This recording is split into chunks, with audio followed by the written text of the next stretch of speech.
Hello বন্ধুরা, welcome back to my channel. চলে এসেছি আবার একটা ছোট্ট ভিডিও নিয়ে। আশা করছি তোমরা সকলে খুব ভালো আছো। আমিও মোটামুটি ভালোই আছি।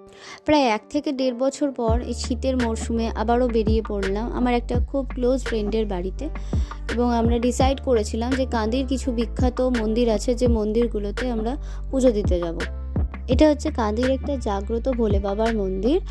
সবাই এটাকে বাবার বাড়ি বলেই ডাকে।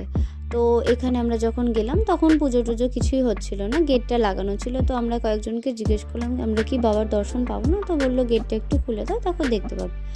তারপর ওখানে বাবাকে দর্শন করার পর চলে গেলাম আরও একটি মন্দিরে, সেখানে পুজো দিলাম। পুজো দেওয়ার পর ভোগ প্রসাদ পেলাম, ঠাকুরের মহিমা ছিল বলেই পেলাম।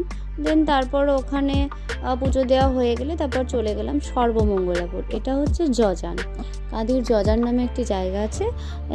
এখানে নাকি খুবই জাগ্রত মা আছে, সর্বমঙ্গলা মা। তো সেখানে আমরা প্রথমে চলে গেলাম। মানে এত সুন্দর একটা পরিবেশ, মানে না দেখলে বোঝাই যাবে না। দেন তারপর আমরা ওখানে ঢুকে পড়লাম। তারপর একটু এদিক ওদিক ঘোরার পর চলে গেলাম পুজো দিতে। তো পুজো দেওয়ার আগে আমি চারিপাশটা একটু ভিডিও ক্লিপিংয়ের মধ্যে রেখে দিয়েছিলাম। তো দেখো এতটা সুন্দর একটা মনোরম পরিবেশ। আমরা যখন মন্দিরে প্রবেশ করলাম তখন ভিতরে অলরেডি পুজো চলছিল। তারপর ঠাকুরমশাইকে বললাম যে আমরাও পুজো দেব। তারপর আমরা ওখান থেকে সোজা পুজো দিয়ে চলে আসলাম দোহালিয়া কালীবাড়ি মন্দিরে। এখানকার ঠাকুরের একটা জাগ্রত মহিমা বলতে পারো, সেটা হচ্ছে তার চোখ। মানে মায়ের চোখে যদি কেউ মানসিক করে সেটা নাকি সফল হয়। তারপর আমরা ভোগটো খেলাম, তারপর কয়েকটা ছবি তুললাম, তারপরে বাড়ি চলে আসলাম।